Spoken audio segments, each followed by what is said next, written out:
US versus Iran போர், அதனால cylinder கிடைக்காது, petrol diesel கிடைக்காது, இன்னும் ஒரு சில நாட்கள் இதோட விலையெல்லாம் ஏறிடும், அதனால சிலிண்டர் எல்லாம் முன்னாடியே வாங்கி வச்சுக்கலாம், பெட்ரோல் டீசல் எல்லாம் எவ்வளவு கிடைக்குதோ எல்லாம் வாங்கி வச்சுக்கலாம் அப்படின்னு சொல்லி எது கிடைக்குதோ அதுல எல்லாம் வாங்கி வச்சுக்கிட்டா, அதுவும் சம்மர் சீசன்ல எவ்வளவு வெப்பநிலை இருக்கும் பொழுது பெட்ரோல் டீசல் எல்லாம் வீட்டுல வச்சிருக்கிறது எவ்வளவு சேஃப்டி அப்படின்னு நம்புறீங்க? அது நிச்சயமா இப்ப இருக்கிற வெப்பநிலைக்கும், அது மட்டும் இல்லாம ஃபியூச்சர் தேவைக்காக அப்படின்னு சொல்லி ஒரு சில அளவுக்கு மேல வாங்கி வச்சிருக்கிறதும் சேஃப்டி கிடையாது.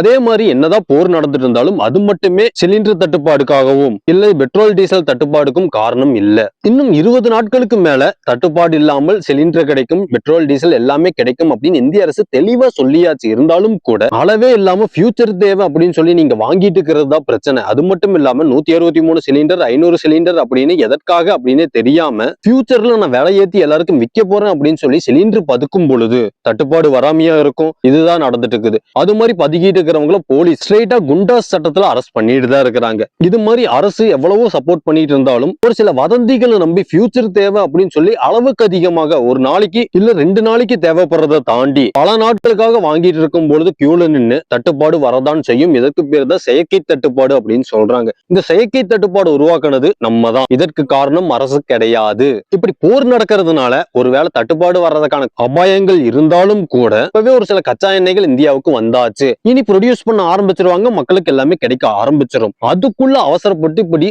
வாங்குறதுக்கான காரணம் என்ன? அதுவும் வணிக சிலிண்டர்கள் மட்டும்தான் நிறுத்தி வச்சிருக்கிறாங்க. அதுவும் மக்கள் தேவைக்காக இருக்கணும் அப்படிங்கிற ஒரே காரணத்துக்காகத்தான் நிறுத்தி வச்சிருக்கிறாங்களே தவிர வணிக சிலிண்டர்களோட விநியோகமும் ஒரு சில நாட்களுக்குள்ள சீராகும். இது ஒரு முன்னெச்சரிக்கை நடவடிக்கை தான். இதை பார்த்துட்டு வாங்குறதாக இருந்தாலும் இல்ல ஒரு சில வதந்திகளை நம்பி வாங்குறதாக இருந்தாலும் வதந்தியை நம்புவர்களோட தவறு தான். இந்தியா மிகப்பெரிய டெமோக்ராசி கண்ட்ரி, அதனால எல்லா நாடுகளும் உதவி பண்ணுவாங்க. அதனால எந்த பிரச்சனையும் வராது. ரஷ்யா கிட்ட இருந்து கூட இப்ப கச்சா எண்ணெய் வாங்கியாச்சு. இருந்தாலும் கூட யூஎஸ் விசஸ் ஈரான் போர்ல ஈரான் இந்தியா கிட்ட கேட்டுக்கிறது ஒன்னே ஒண்ணுதான், இந்த போர் நியாயமற்றது, எதற்காக பண்றீங்க அப்படின்னு ஒரு வார்த்தை கேளுங்க அப்படின்னு மட்டும்தான் ஈரான் சொல்றாங்க. இருந்தாலும் கூட இந்தியா இது வரைக்கும் வாய் திறக்கவே இல்லை. அதுவும் யூஎஸ் ஈரான்ல இருக்கிற ஒரு ஸ்கூல் மேல தாக்குதல் நடத்தினதுல 185 குழந்தைகளுக்கு மேல இறந்துட்டாங்க. அதற்கு கூட இந்தியா வாய் திறக்கல. இதெல்லாம் ஏன், எதுக்காக நடக்குது? ஒரு கச்சா எண்ணெய் ரஷ்யா கிட்ட இருந்து வாங்குறதுனா கூட அமெரிக்கா கிட்ட பர்மிஷன் வாங்கணுமா? அமெரிக்கா ஓபன் பிரஸ் மீட்ல சொல்றாங்க, எல்லா நாடுகளுக்கும் நான் கச்சா எண்ணெய் ரஷ்யா கிட்ட வாங்குறதுக்கு இடைக்கால பர்மிஷன் தரேன், எல்லாரும் வாங்கிக்கிங்க அப்படின்னு. இதெல்லாம் என்ன நடந்துட்டு இருக்குது? இப்ப யூஎஸ்க்கு கீழே இந்தியா அடிமையா இருக்குதான். ஐநா சபை எதற்கு எடுத்தாலும் அமைதியா இருங்க அமைதியா இருங்க அப்படின்னு வந்துருவாங்க. ஆனா இப்ப நடந்துட்டு இருக்கிற போரோ இறக்குறவர்களோ எதுவும் அவர்கள் கண்ணுக்கு தெரியலையோ, வெறும் ஒரு அறிக்கையை மட்டும் கொடுத்துட்டு அமைதியா இருக்கிறாங்க. அது மட்டும் இல்லாம ஒரு சில நாடுகள் மட்டும் தான் இந்த போர் வேண்டாம் அப்படின்னு சொல்றாங்களே தவிர இந்தியா மாதிரி வலுவான நாடுகள் நேரடியாக எதுவும் சொல்லாம இருக்கிறது